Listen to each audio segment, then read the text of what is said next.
Welcome back and thanks for staying with us. We're starting our front page review today with The Nation, as usual. Major headline, federal government disburses 493 billion naira to 5 million households. Embargo on NSIPA, that's the NSIPA. And in other news, we have stakeholders fault receivership claim on EGMI, Ikeja Electric, and FIPL. Then, Kwamwon banned from air travels. NCCA asks AGF and IG to prosecute musician. EFCC police in tussle over suspects. Akume, beware of job scammers. WAEC, SSCE results being reviewed over technical glitches. Equity investors gain 479 billion naira in one day. The stock market is booming. GMO foods safe. NAFDAC DG declares. And economic crisis exaggerated, says presidential aide. We have other two stories I did not see. 43rd Olubadan Olakuleyin goes home today, and first batch in 2025 births in Onitsha. What story are we starting with? Okay, finally, the Olubadan is going to be laid to rest. It passed since July 7th, and the burial arrangements finally started. He will be, according to The Nation, the Governor Sheyi Makinde, who is the governor of Oyo State, will be leading dignitaries to the St. Peter's Church, Aremo Ibadan, for the funeral service of the 43rd Olubadan. And there was, according to the Palace Press Secretary, there will be a book presentation in honor of him, which is like, a book that x-rays his life and times. The book is titled, which is how I would like to read it, How Not to Be a King. This will be at the International Conference Center, University of Ibadan. This book presentation was supposed to be used for his 90th birthday, but and his 1 year in office coronation anniversary. But man proposes, God disposes. Exactly. He passed. And how do they greet them now? I have no idea. That's generic.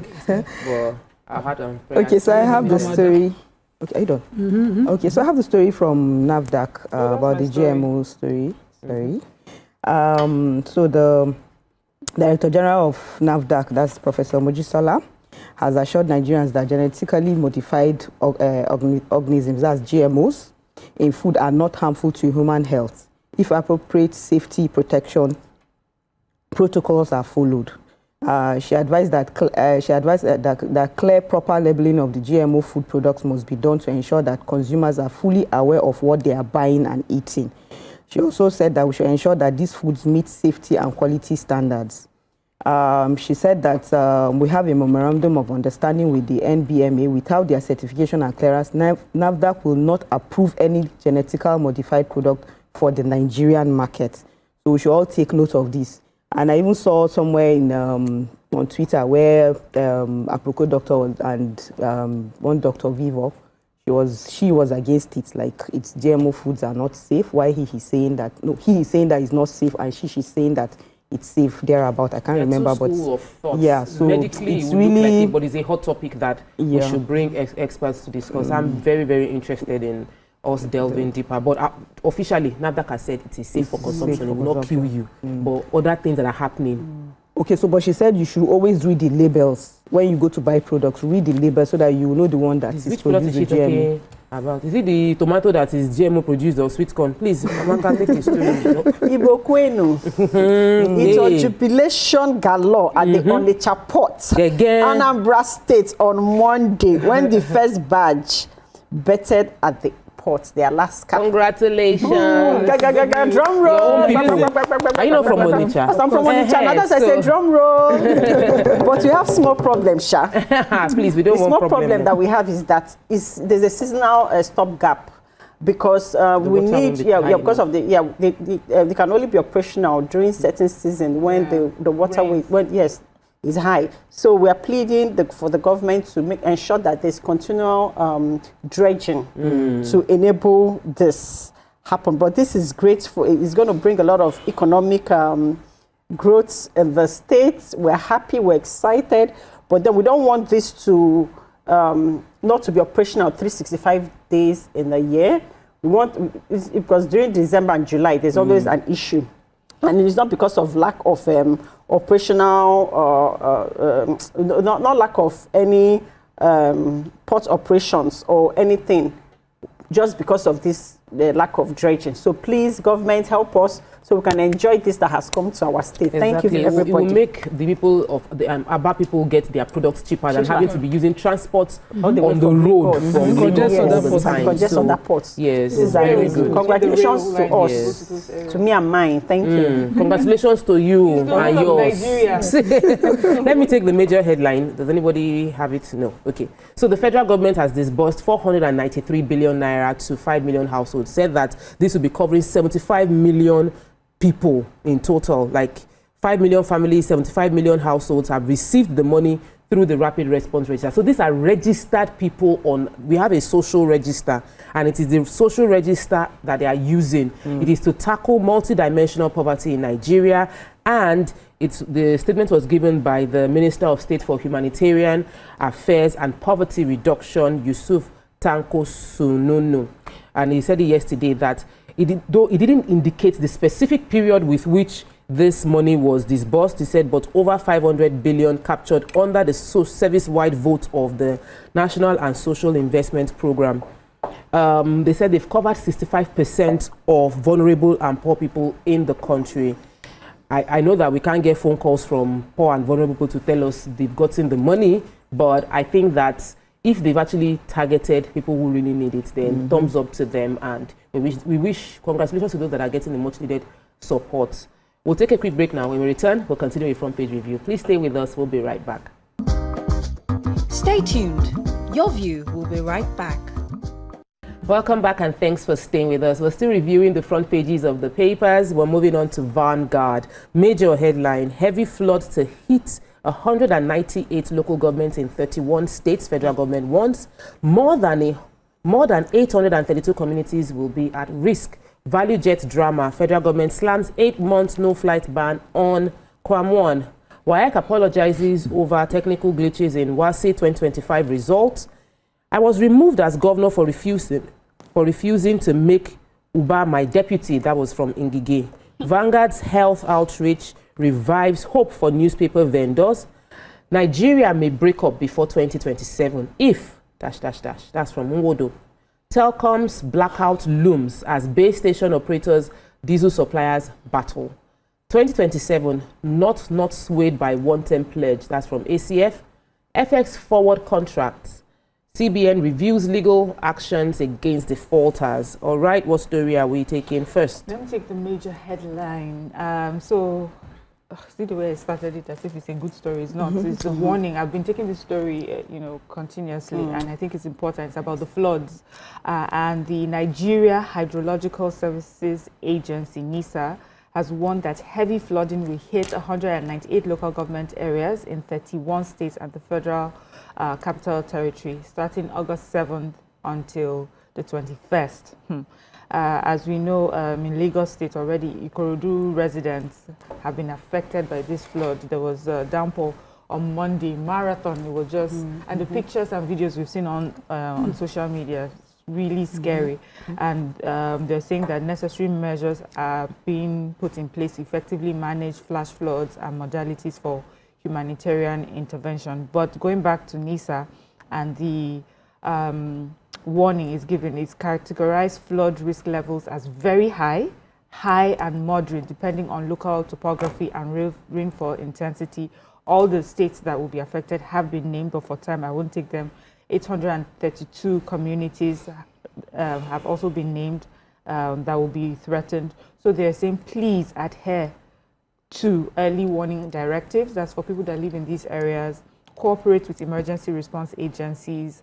There are many evacuation calls that have been made, even here in Lekki, I think Aja as well, that have been made to residents. Let's just take this thing seriously, please, and be safe.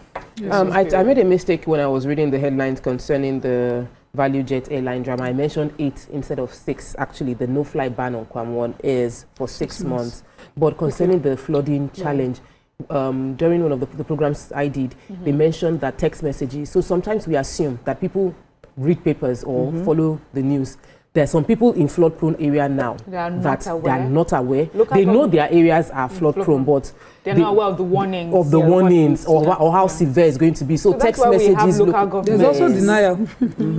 But remember, the last one I read, they talked about in Anambra when the flood was quite hit. They said a lot of people were in denial. They were like, it happens every year anyway. And then this particular time was Was terrible. worse. But, and I also think that they should also to collaborate with the telecoms people to send out text, warnings and text yes. messages. But That's also your local government professional. is your Closest closest to person. government. So make sure that they are doing the work of sensitizing the people. Nima, So what how story? the Vanguard's CSR. So Vanguard newspaper has decided to do something laudable. They called it. They reached out to vendors who have been distributing their papers for a while. Like the CSR, I had the name. Okay, they met with 150 members of the newspapers and magazines distributors association of Nigeria, starting with the Lagos Island zone, and they gave out. It was a medical outreach. They gave free testing, free blood pressure tests, free blood glucose, hepatitis, eye tests, and prostate tests, and the other health issues. Not only did they do the tests, they also gave out drugs to help these people. And most of the beneficiaries' report accounts in the paper was just spirit lifting for me.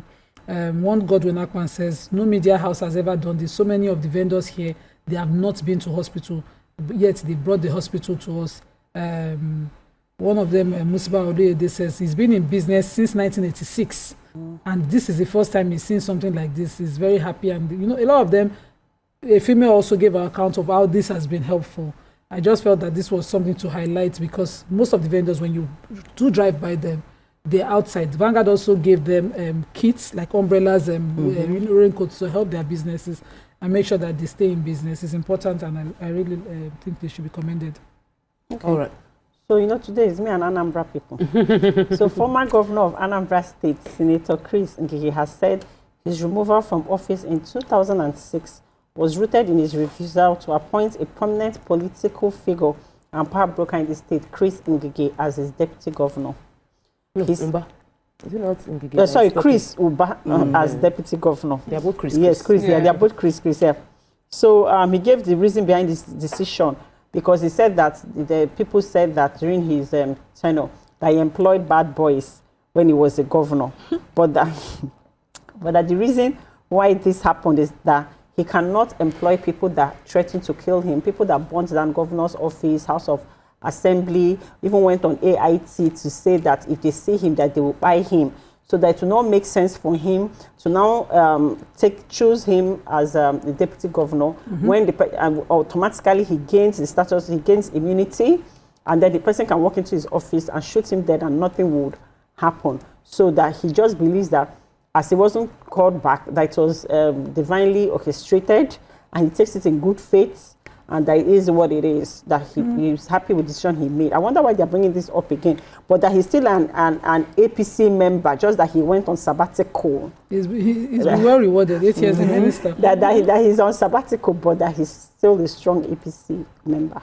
All right, I want to take the story of the fact that telcos, we might have a blackout as base station operators. With blackout. Telecommunications blackout. Again. Yes, because of the current quarrel. So let me explain it. There are people that manage base stations for telecommunications company. They are called IHS, and then there's the association, Natural Oil and Gas Suppliers Association of Nigeria, NUGASA. So NUGASA and IHS have a dispute over delivery of diesel. There is a allegation that about 11,000 is what I thought I read. I can't see the number right now. Liters was delivered, and they said it is not delivered. They've not paid for it, and because they've not paid, they are not delivering new set of diesel to the base station. So IHS is saying that if we don't have diesel, we can't operate, which means the base station will shut down. About 16,000 base stations may be affected in Lagos, Kaduna, Delta, and they said it might be blackout if those base stations don't get supplied.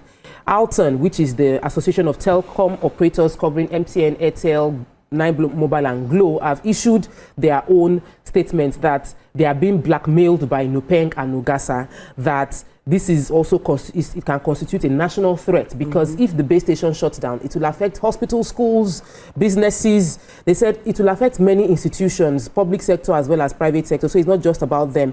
While Nupeng and Nogasa has said, just pay us our money. It's not, don't use all those English to pay us our money, you will get diesel. While they are fighting, the elephants fight, grass suffer. Please, let the regulators, we have regulators in this industry, let the regulators step in early enough before we now have a blackout. Then they will now come in and say, we're now discussing with them. Discuss now. You had a story from... Yes, okay. So I have, they said the 29 governors spent 80 billion on travels in 6 months. They said fresh findings have revealed that 29 state governors spent 80 billion on domestic and international travel expenses between January and June 2025. But yet it does not reflect that there has not been any capital investment from other countries coming to come and invest here. They said despite all the monies that they've spent, that the only states who have been able to attract capital importation from foreign investors are Lagos, Ogun, Oyo, Kaduna, and Kano and Ekiti states. But the rest, okay, but they said FCT is at the top. That's the top destination attracted 3 billion, while Lagos State about 2.5 billion. But all the other states are yet to attract all the other investors. But they've spent so much money traveling up and down, but nothing has happened. So states like like my state, nothing. Miriam State, nothing. Nima, Awaka. Whose state are you from? Ogun State is not doing bad, so please don't count us among. So you guys you should hold your governors accountable. Suddenly everybody is no foreign capital. Oh yeah, we're moving on to Tribune. Let me see me flipping Tribune. Major headline, the story we've taken: flooding Lagos, Ogun Delta, Kogi, 11 others at high risk.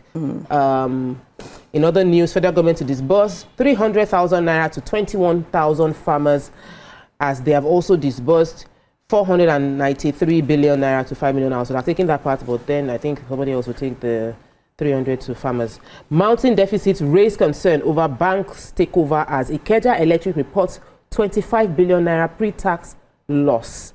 Health, only 1 in 3 babies exclusively breastfed in Nigeria by UNICEF. That's worrisome. 2027, worries over APC's congresses, defecting governors hard hit. Why Tinubu picked Yiltawada. I'm not sure I pronounce that name well. Yiltawada. Yeah. Okay. Yiltawada. Okay. 155 associations seek INEX recognition as parties, and airport saga. We've taken that story. NCA reports. Petitions AGF IGP to investigate and prosecute Quam 1. So. Okay, so I have the federal government 300,000 naira that they want to disburse to 21,000 smallholder farmers through the Government Enterprise Empowerment Program. And this was according to the Minister of State for Humanitarian Affairs and Poverty Reduction, Honorable Yusuf Tanko Sunono. He disclosed this in Abuja during a press briefing on sustainable response to address the humanitarian gap arising from the partial suspension of World Food Program operations in northeastern and northwestern Nigeria. And he said that, of course, they are using the GEP, and they are going to disburse to 21,000 farmers. Each will receive at least 300,000. He says this is a non-collateral, interest-free grant, short to long term, and they are targeting the dry season farming to complement for the losses that would most likely suffer, which is across the country, from the flooding and many other issues that are plaguing that they're having around farming. But 300,000 naira and then 21,000 farmers, how were they collated? Yeah, that's a good question to ask. So I know you have the WAEC story, and people have really complained about the WAEC glitches. Do we have they resolved it now? No, they're just saying that they're recalling those. Yes, they're recalling those results because of those glitches. WAEC, please, you can do better. That's all we can take on Front Page Review for today. We'll take a break. When we return, we go on with the show. Stay with us. We'll be right back. Stay tuned. Your View will be right back.